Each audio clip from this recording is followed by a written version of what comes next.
अब अगर आपका बजट 30 से 40 हज़ार के बीच में और आप एक कैमरा फोन देख रहे हो, ये दो बढ़िया ऑप्शंस हैं। एक है iQOO Neo 10 और एक है Realme का GT7। दोनों का कैमरा टेस्ट करते हैं, बट उससे पहले एक बार नंबर ऑफ कैमरास की बात कर लेते हैं। अब अगर मैं Realme GT7 की बात करूं तो यहाँ पे आपको 3 कैमरा का सेटअप मिलता है। 50 मेगापिक्सल का प्राइमरी कैमरा, 50 मेगापिक्सल का टेलीफोटो है 2x ऑप्टिकल जूम के साथ, और सिर्फ 8 मेगापिक्सल का अल्ट्रा वाइड एंगल मिलता है। वही अगर मैं iQOO Neo 10 की बात करूं, या सिर्फ 2 कैमरा का सेटअप है। 50 मेगापिक्सल का प्राइमरी कैमरा जो 1/1.95 है, which is smaller than the Realme sensor. बाकी 8 मेगापिक्सल का सिर्फ आपको अल्ट्रा वाइड एंगल मिलता है। यहाँ पे कोई डेडिकेटेड टेलीफोटो कैमरा आपको नहीं मिलेगा। बाकी दोनों ही फोन्स के जो सेल्फी कैमरा है वो आपको 32 मेगापिक्सल के मिलते हैं, Realme एंड iQOO दोनों के। अब अगर हम फोटोज के डिफरेंस की बात करें, यहाँ आप कंपैरिजन देख सकते हो। सबसे पहला डिफरेंस है in terms of angle of view. iQOO में आपको 26 mm की फोटोज मिलती हैं, जबकि Realme GT7 स्लाइटली वाइडर है 24 mm पे। तो वो एक डिफरेंस आपको थ्रू आउट सारे फोटोज में दिखेगा। बट ये कंसिडर करते हुए भी iQOO Neo 7 की अगर आप फोटोज देखोगे तो कहीं ना कहीं वो नैरो होते हुए भी एजेस बहुत सॉफ्ट प्रोड्यूस कर रहा है, जो आइडियली नहीं होना चाहिए। मैंने इसके रिव्यू में भी बोला था, एजेस कुछ ज़्यादा ही सॉफ्ट हो रहे हैं, जो Realme में ऐसा कोई दिक्कत नहीं है। नेक्स्ट, अब अगर हम कलर्स की बात करते हैं तो देखो Realme की जो फोटोज है ना वो कहीं ना कहीं वार्मर टोन पे हैं। अब जो iQOO है वो कहीं ना कहीं नेचुरल कलर्स प्रोड्यूस कर रहा है, बिकॉज हमने इसको नेचुरल मोड पे ही कैप्चर करा था। बिकॉज iQOO में आपको एक नेचुरल, एक विविडेड टेक्सचर के कलर्स के मोड मिलते हैं, तो नेचुरल मोड पे ही हमने मोस्टली सारे सैंपल्स लिए हैं। उसको कंसिडर करते हुए अगर आप यहाँ पे कलर्स देखोगे तो iQOO के जो कलर्स हैं वो कहीं ना कहीं कंसिस्टेंट नहीं है। स्पेशली कलर टेम्परेचर को लेके कई बार वार्म होगी फोटोज, कई बार कूल होगी, कई बार डिसैचुरेटेड होगी। Realme में ऐसी दिक्कत नहीं है। Realme भले ही आप कलर्स देखोगे ज़्यादा वाइब्रेंट, ज़्यादा सैचुरेटेड है, बट वो कंसिस्टेंट है कि आपको पता है जब भी आप फोटो लोगे आपको कंसिस्टेंट वाइब्रेंट कलर्स ही मिलेंगे, अनलाइक iQOO। बस एक दिक्कत है कि Realme की फोटोज कई बार आपको कुछ ज़्यादा ही वाइब्रेंट दिख सकती हैं, तो वो कई लोगों के टेस्ट के हिसाब से शायद ज़्यादा हो सकता है। और Realme की जो फोटोज हैं वो थोड़ी कॉन्ट्रास्टी भी ज़्यादा आ जाती हैं कुछ टाइम पे, तो कई बार जो शेडोज हैं वो कहीं ना कहीं डार्क हो जाती हैं। तो वो एक दिक्कत है Realme में कहीं ना कहीं, जो मुझे लगा आपको क्लियर कर देना चाहिए। अब बैकलाइट प्रोसेसिंग में जितने भी हमने फोटोज लिए हैं वहाँ पे मोस्टली जो iQOO है वो स्ट्रगल कर रहा था बैकलाइट में। कई बार ओवर एक्सपोज जा रहा था स्काई, जो देखने में पता लग रहा है कि स्काई एकदम वाइट हो चुका है। Realme में ऐसा कोई दिक्कत मुझे नॉर्मली देखने को मिली नहीं है। बाकी अगर हम फेस की बात करते हैं तो फेस प्रोसेसिंग भी iQOO में कहीं ना कहीं ज़्यादा बेटर है, ज़्यादा कंसिस्टेंट है, ज़्यादा फेस जो है वो थोड़ा सा प्रोसेस बढ़िया होकर थोड़ा चमक के निकलता है। जबकि Realme फेस जो है वो कई बार मोस्ट ऑफ द टाइम आप देखोगे कंपेरेटिवली डार्कर होगा, और वो एक डिफरेंस है जो आपको थ्रू आउट फोटोज देखने को मिलेगा। तो प्राइमरी कैमरा में कहीं ना कहीं जो iQOO है वो ज़्यादा बेटर है, ज़्यादा बेटर प्रोसेसिंग निकाल पा रहा है। बस एक ड्रॉबैक है कि इसके जो कलर्स हैं वो उतने कंसिस्टेंट नहीं है। नेक्स्ट हम आते हैं अल्ट्रा वाइड एंगल कैमरा पे। अब अल्ट्रा वाइड एंगल की जब आप यहाँ फोटोज देखोगे, एक क्लियर डिफरेंस ये है कि iQOO Neo 10 बहुत ही ज़्यादा सॉफ्ट, बहुत ही अजीब सी इमेजेस निकाल के दे रहा है, जो आपको कहीं ना कहीं 20-25 हज़ार वाले फ़ोन में मिलती हैं, तो बिल्कुल भी शार्प नहीं है। Realme की अगर मैं बात करूं तो Realme इज़ शार्पर, काफ़ी बढ़िया डिटेल, काफ़ी कलर्स भी आप जो देखोगे वो Realme में आपको ज़्यादा वाइब्रेंट दिखेंगे। बट हाँ, ये मैं बोलूँगा Realme के कलर्स कुछ ज़्यादा ही वाइब्रेंट हो सकते हैं कुछ लोगों के लिए, तो वो चीज़ आपको यहाँ मैं पहले क्लियर कर दूँ। बाकी बैक लाइट में हमने जितने भी सैम्पल लिए हैं दोनों ही एवरेज काम कर रहे हैं।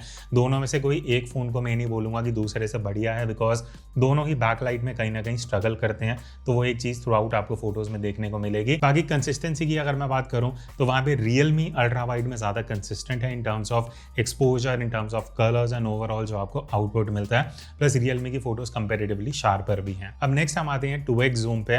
अब इंटरेस्टिंग चीज़ ये है कि आपको iQOO में डिजिटल 2x जूम मिलता है, जबकि Realme में डेडिकेटेड ऑप्टिकल कैमरा है, जिस वजह से Realme में जो बैकग्राउंड ब्लर आप देखोगे वो आपको ज़्यादा नेचुरल, ज़्यादा बेटर एंड थोड़ा स्लाइटली ज़्यादा ब्लर आपको दिखेगा Realme में as compared to iQOO। Even जो फोटोज़ हैं वो Realme की ज़्यादा शार्पर हैं, बिकॉज यहाँ ऑप्टिकल जूम है। बट मैं एक चीज़ बोलूँगा, भले ही iQOO में डिजिटल जूम है, बट जो इमेजेस हैं वो डिजिटल के हिसाब से काफ़ी ज़्यादा शार्प हैं, काफ़ी बढ़िया प्रोसेसिंग भी है। बस ये है कि Realme में मुझे एक दो चीज़ें अच्छी नहीं लगी। एक तो फोटोज़ कई बार ज़्यादा कॉन्ट्रास्टी हो जाती हैं, प्लस जो कलर्स हैं वो कुछ ज़्यादा ही वाइब्रेंट हो जाते हैं। तो कहीं ना कहीं 2x में भले ही Realme में आपको ऑप्टिकल मिलता है, प्रोसेसिंग उतनी बढ़िया नहीं है जितना iQOO आपको 2x डिजिटल में दे रहा है। है। फिर उसके बाद Realme में ना आपको एक 5x जूम भी मिलता है जो बेसिकली ऑप्टिकल को डिजिटली क्रॉप कर रहा है, बट उसकी क्वालिटी इतनी बढ़िया है कि मुझे लगा अलग से मेंशन कर देना चाहिए। आप यहाँ सैंपल भी देख सकते हो, टेक्सचर बढ़िया है फेस पे ऑल ओवर, प्रोसेसिंग भी 5x के हिसाब से बढ़िया निकाल रहा है। अब हम आते हैं इंटरेस्टिंग मोड पे जो कि है पोर्ट्रेट मोड। अब पहली चीज, दोनों के ही सैंपल अगर आप देखोगे, मुझे पर्सनली बोके बहुत नेचुरल लगा, दोनों में ही अच्छा बैकग्राउंड ब्लर है, कहीं भी आर्टिफिशियल लुक नहीं लग रहा। आईक्यू में ये चीज मैं बोलूंगा कि कलर ज्यादा वाइब्रेंट है, unlike 1x 2x and ultra wide, यहाँ पोर्ट्रेट मोड में आईक्यू के कलर ज़्यादा वाइब्रेंट है। प्लस जो फेस प्रोसेसिंग है वो आईक्यू की अप्रोच ये है कि वो फेस को ज़्यादा ब्राइट कर रहा है, ज़्यादा प्रोसेस कर रहा है, जो आई थिंक मोस्ट लोगों को यही पसंद आने वाला है। रियलमी का अप्रोच थोड़ा नेचुरल है, फेस को उतना अलग से प्रोसेस नहीं कर रहा, जिस वजह से रियलमी में आप देखना कई बार जो फेस है ना पोर्ट्रेट मोड में वो डार्क भी चले जाता है। बट हाँ, एज डिटेक्शन में I would say IQ is doing a better job, ज़्यादा कंसिस्टेंट है। चश्मे, बाल के एजेस, वो सारी छोटी छोटी चीज़ें जो हैं वो आईक्यू में ज़्यादा बेटर हैं। तो all over I would say portrait mode में मुझे पर्सनली आईक्यू ज़्यादा बेटर लगा। रियलमी कहीं ना कहीं उतना बढ़िया नहीं है in terms of face processing जितना आईक्यू आपको आउटपुट दे देगा स्ट्रेट आउट ऑफ कैमरा। फिर उसके बाद दोनों में ही 2x का ऑप्शन मिल जाता है, ऑप्टिकल वर्सेस डिजिटल का कंपैरिजन है। अब देखो 2x में यहाँ पे मैं बोलूंगा कि रियलमी एक्चुअली ज़्यादा बेटर है, बिकॉज एज डिटेक्शन रियलमी का बेटर यहाँ पे लगेगा, जो आप फोटोज में देख सकते हो।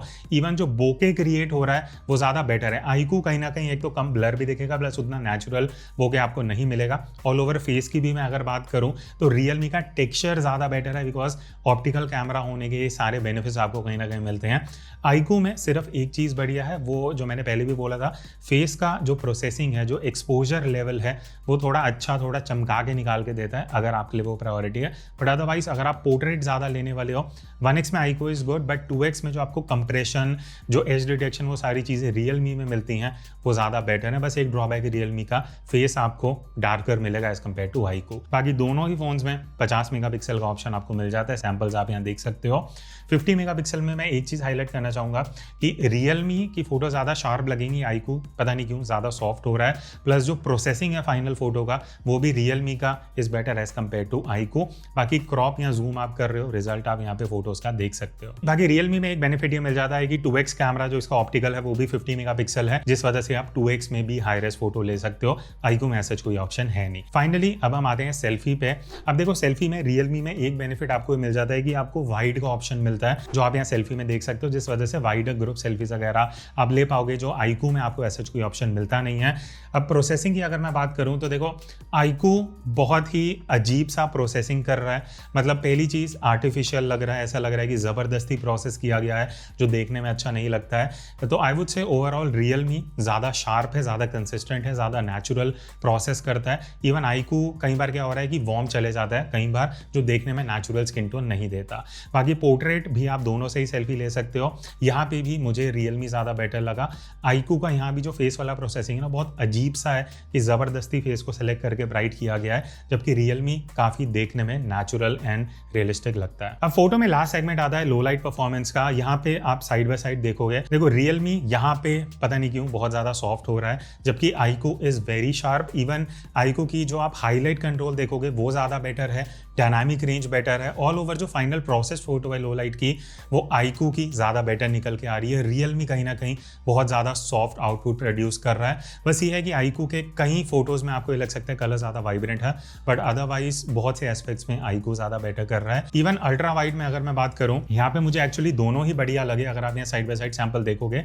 बट ये है कि अल्ट्रा वाइड में रियलमी ज़्यादा शार्प है, ज़्यादा बेटर हाईलाइट कंट्रोल दे रहा है, एंड कहीं ना कहीं 2x में जो शार्पनेस डिटेल है वो भी रियलमी की ज़्यादा बेटर है। तो ऑल ओवर लो लाइट में आपको मोस्ट ऑफ द सिचुएशन में रियलमी ज़्यादा बेटर दिखेगा। तो क्या आप भी अपने स्मार्टफोन कैमरा से कुछ इस तरीके की प्रोफेशनल फोटोज कैप्चर करना चाहते हो, आप ज्वाइन कर सकते हो मेरा 5 आवर्स का ऑनलाइन फोटोग्राफी कोर्स, जहां पे मैं आपको बेसिक्स ऑफ फोटोग्राफी सिखाने वाला हूं कि कैसे आपको एक्सपोजर कंट्रोल करना है, कैसे सीन्स को कंपोज करना चाहिए, जब आप किसी भी सिचुएशन में फोटो ले रहे हो क्या क्या चीजें आपको ध्यान रखनी चाहिए, फोटोज कैसे एडिट करनी है, ये सारी चीजें हम इस कोर्स में सीखने वाले हैं। तो बाकी की डिटेल्स आपको जो डिस्क्रिप्शन में लिंक है वहां जाके मिल जाएंगी। और 750 से ज्यादा मोबाइल फोटोग्राफर्स ऑलरेडी ये कोर्स अवेल कर चुके हैं, और अभी स्पेशल ऑफर भी चल रहा है जहां पे आपको 20% डिस्काउंट मिलेगा using this coupon code. So join me on this journey and learn how to click better photos using any smartphone camera. तो अब हम आते हैं इस वीडियो के नेक्स्ट चैप्टर पे, जहां पे हम बात करने वाले हैं वीडियो परफॉर्मेंस की। अच्छा, अब वीडियो में सबसे पहले बात करते हैं 1x प्राइमरी कैमरा की, जो आप अभी देख रहे हो। 4K 60 FPS दोनों में आपको मिलते हैं, चाहे रियलमी हो चाहे आईकू हो।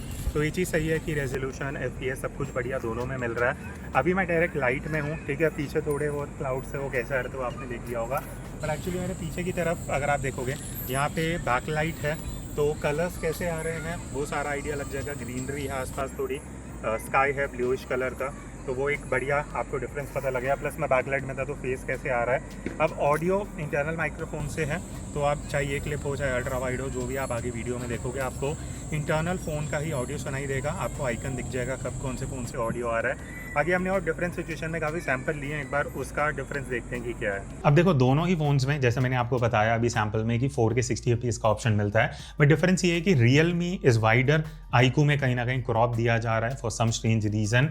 बट यहाँ पे देखो एक चीज़ मैं बोलूँगा, आईकू का जो फोकस है वो ज़्यादा बेटर है, ज़्यादा फास्ट है, ज़्यादा एक्यूरेट है। आप इन फ्लावर्स वाली क्लिप में देख सकते हो जहाँ पे रियलमी थोड़ा स्ट्रगल कर रहा है, बट आईकू मेक श्योर कर रहा है कि आपका जो फोकस है वो एकदम सही से आ जाए। इवन जब हमने बैकलाइट में जितने वीडियो सैंपल्स लिए हैं वहाँ पे भी कहीं ना कहीं जो रियलमी है वो स्ट्रगल कर रहा है। आईकू में मुझे ऐसा कोई दिक्कत नहीं लगी। आईकू एक्चुअली बैकलाइट में एक्सपोजर बहुत अच्छे से मैनेज कर रहा है। इवन अगर हम नॉर्मल कंडीशन की बात करते हैं वहाँ पे भी आईकू का exposure is much better. Realme बहुत बार क्या और था कि जो वीडियोज़ हैं वो डार्कर साइड पे जा रही थी। और अगर आप यहाँ कलर्स देखोगे तो रियलमी में कलर्स भी जो हैं वो कहीं ना कहीं बहुत सी सिचुएशन में फेड हो रहे थे, बहुत डीसैचुरेट हो रहे थे।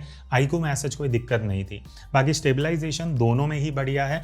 कंपैरेटिवली कहीं ना कहीं थोड़ा रियलमी में स्टेबलाइजेशन आपको अच्छा मिल जाएगा, बट उसके अलावा आई थिंक प्राइमरी कैमरा में जो ऑल ओवर वीडियो है वो मुझे आईकू की ज़्यादा बेटर लगी। फिर नेक्स्ट अब हम आ जाते हैं अल्ट्रा वाइड एंगल पे। अब देखो दोनों ही फोन्स 30,000 40,000 की रेंज में सिर्फ 1080p रेजोल्यूशन दे रहे हैं, जो बहुत ही कम है मेरे हिसाब से। 4K होना चाहिए था। अच्छा, अल्ट्रा वाइड एंगल वीडियो की अगर कंपैरिजन की बात करें, पहला डिफरेंस क्या एक्चुअली दोनों में ही 1080p 30 FPS का रेजोल्यूशन है, जो अगेन इस प्राइस में एक बहुत माइनस है। दोनों में ही ड्रॉबैक है, बट ऑब्वियसली वो होते हुए भी 1080p रेजोल्यूशन में आउटपुट कैसा है यहाँ पे आपको थोड़ा सा आइडिया लगेगा। अगर मैं थोड़ा सा इधर बाहर आ जाऊँ तो अभी डायरेक्टली लाइट है, इधर से सनलाइट आ रही है, तो अगर डायरेक्ट लाइट में आप देखोगे कुछ इस तरीके का आउटपुट है।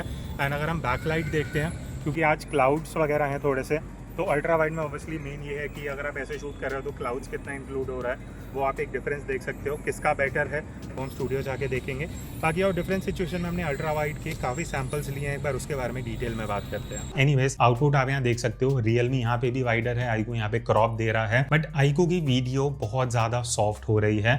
यहाँ पे रियलमी ज़्यादा शार्प है, बट ये है कि हाँ आपको रियलमी के कलर्स थोड़े वाइब्रेंट लग सकते हैं। But again ultra wide angle में अगर आपको कलर्स इतने वाइब्रेंट चलते हैं, उसके अलावा दोनों ही, मगर वैसे तो इतने बढ़िया है नहीं क्योंकि दोनों में ही एक्सपोजर शिफ्टिंग का स्ट्रगल है। दोनों ही फ़ोन्स बैकलाइट में भी स्ट्रगल कर रहे हैं, सही एक्सपोजर नहीं दे पा रहे। बट वही है, दोनों में से अगर मुझे एक चूज़ करना हो तो कहीं ना कहीं अल्ट्रा वाइड में रियलमी इज़ बेटर। अब हम आ जाते हैं 2x जूम वाले कंपेरिजन पे। अच्छा, टेलीफोटो में यहाँ पे एक इंटरेस्टिंग डिफरेंस ये है कि रियलमी में डेडिकेटेड टेलीफोटो कैमरा है, वही अगर मैं आईकू की बात करूँ तो आईकू में कोई भी टेलीफोटो नहीं है। तो आप जो देख रहे हो ये डिजिटल जूम है 2x पे। बाकी रेजोल्यूशन FPS आपको यहाँ लिखे हुए दिख जाएंगे, वो ऑब्वियसली एक डिफरेंस है। आप जब ऑप्टिकल की बात करें, ऑप्टिकल ऑब्वियसली बेटर होगा इन टर्म्स ऑफ क्वालिटी। बाकी डिस्टेंस मेरा फ़ोन से 4 से 5 फीट दूर है, दोनों का ऑडियो आपको सुनाई देगा कि इतने दूर डिस्टेंस से भी कौन बेटर ऑडियो कैप्चर कर पा रहा है। बाकी अगेन डिफरेंट सिचुएशन में कैसे काम करते हैं उसके लिए कुछ रियल लाइफ जो सैम्पल्स हैं, जो कंपैरिजन है वो देखते हैं। यहाँ पे आप कुछ सैंपल देख सकते हो। 2x जूम में देखो वही ऑप्टिकल वर्सेस डिजिटल का। अब रियलमी में क्योंकि ऑप्टिकल 2x कैमरा है तो डिटेल ज़्यादा बेटर हैं, रियलमी के कलर्स भी ज़्यादा कंसिस्टेंट हैं। अब आईकू में क्या हो रहा है ना, कलर्स बहुत कूलर साइड पे जा रहे हैं, मतलब जिस वजह से आपको मेजेंटा टोन बहुत देखने को मिलेगा जिस एरिया में जहाँ मेजेंटा का कुछ टोन है ही नहीं, वैसा वाइट बैलेंस आईकू का बहुत अजीब सा जा रहा है। इवन आईकू में बोलूँगा कि वीडियो ऑल ओवर बहुत सॉफ्ट प्रोड्यूस कर रहा है और डिटेल्स भी कम है। तो ऑब्वियसली ऑप्टिकल कैमरा होने की वजह से 2x में Realme is doing a better job. अच्छा, अब अगर फ्रंट कैमरा के डिफरेंस की मैं बात करूँ तो पहला डिफरेंस तो आपको एंगल ऑफ व्यू में दिख जाएगा, जहाँ पे क्लियरली आप देख सकते हो कि जो रियलमी है वो ज़्यादा वाइडर है, 0.8x का ऑप्शन है। इस तरीके से 1x का भी ऑप्शन मिल जाता है, बट मैं इसको 0.8 पे भी कर सकता हूँ 0.8, बट आईकू में ऐसा कोई ऑप्शन नहीं है। तो ये एक फ़र्क है। ऑब्वियसली दोनों ही 4K 60 FPS में कर सकते हैं, तो in terms of resolution FPS वो चीज़ें तो आपको दोनों में ही बढ़िया मिल जाती हैं। तो अभी मैं थोड़ा सा बैक बैकलाइट में हूँ, मेरे पीछे कुछ क्लाउड्स वगैरह हैं, नॉट श्योर कि दोनों फ़ोन में कौन कैप्चर कर पा रहा है, वो हम स्टूडियो जाके देखेंगे। और अभी मैं फ्रंट लाइटिंग पे हूँ, तो मेरे सामने से ही ऑलमोस्ट लाइट वगैरह आ रही है, तो आपको एक आइडिया लग जाएगा अगर आप व्लॉगिंग करने वाले हो, स्पेशली अगर आप वॉक करके वीडियोस बना रहे हो। तो अभी मैं एक्चुअली, ये पीछे एक छोटा सा पहाड़ सा था जहाँ से मैं अभी नीचे उतरा हूँ, एंड आई एम वॉकिंग, तो आपको एक आइडिया लग जाएगा अगर आप व्लॉगिंग भी करने वाले हो और इसका इंटरनल माइक्रोफोन यूज़ करना है तो स्टेबलाइजेशन एंड ऑडियो दोनों का कंपैरेटिवली कैसा है। बाकी लास्ट में अगर मैं लो लाइट की बात करूँ, अब यहाँ पे iQOO की जो वीडियोस हैं लो लाइट सिचुएशन में, वहाँ पे नॉइज़ बहुत ईजिली आ रहा है। इवन जो वीडियो है iQOO का वो सॉफ्टवेयर साइड पे है, तो आई वुड से यहाँ पे Realme बेटर काम कर रहा है लो लाइट में भी। इवन अल्ट्रा वाइड की अगर हम बात करें, दोनों एवरेज हैं, बट वही है कि दोनों में से एक चूज़ करना हो अल्ट्रा वाइड में, तो मैं यहाँ पे भी Realme मुझे बेटर लगा in terms of slightly better highlight control and details जो आपको अल्ट्रा वाइड में मिल रही हैं। बाकी 2x लास्ट में अगर मैं बात करूँ, अगेन Realme आपको ज़्यादा बेटर आउटपुट देगा, बिकॉज ऑब्वियसली ऑप्टिकल जूम है, तो आपको डिटेल अच्छी मिलती हैं। ओवरऑल जो प्रोसेसिंग हो रही है, जो शार्पनेस है, इवन जो नॉइस कंट्रोल है, वो Realme का बेटर है बिकॉज ऑफ डेडिकेटेड कैमरा। तो अब लास्ट में ये क्वेश्चन आता है कि दोनों में से कौन सा कैमरा बेटर है। पहले तो आप कमेंट करके बता देना आपको कौन सा बेटर लगा। अब देखो यहाँ पे, इससे पहले मैं वर्डिक्ट दूं, एक चीज़ आपको ये भी कंसिडर करनी पड़ेगी, iQOO 30,000 के आसपास है, Realme 40,000 के आसपास है। बट अगर मुझे ये कंसिडर करते हुए दोनों में से एक चूज़ करना हो, अभी के हिसाब से मुझे Realme GT7 ज़्यादा consistent in terms of processing, colours, वो सारी चीज़ों में लग रहा है। बस ये है कि कलर्स इसके कुछ ज़्यादा वाइब्रेंट हैं फोटोज़ में, वो एक ड्रॉबैक है। उसके अलावा मोस्ट ऑफ द सिचुएशन में मुझे Realme ज़्यादा बेटर एंड कंसिस्टेंट लगा। iQOO अगर एक दो अपडेट से अपने वाइट बैलेंस, कलर, इन सारी चीज़ों को कंसिस्टेंट कर सकता है, तो इस प्राइस में ये भी फ़ोन बढ़िया है। बस Realme में बेनिफिट है कि आपको डेडिकेटेड टेलीफोटो मिल जाता है, प्लस इसका अल्ट्रा वाइड भी बेटर है। iQOO का आई वुड से अगर आप प्राइमरी ज़्यादा यूज़ करने वाले हो, then you can go for iQOO। That's it. अगर आपको और कोई कंपेरिजन चाहिए आप बता देना। बाकी हमारा सेकंड चैनल है जहाँ पे और कंपेरिजन आने वाले हैं आगे आने वाले टाइम में, तो अगर आप नए हो तो ज्वाइन कर लेना। See you in the next video, तब तक take care and keep clicking.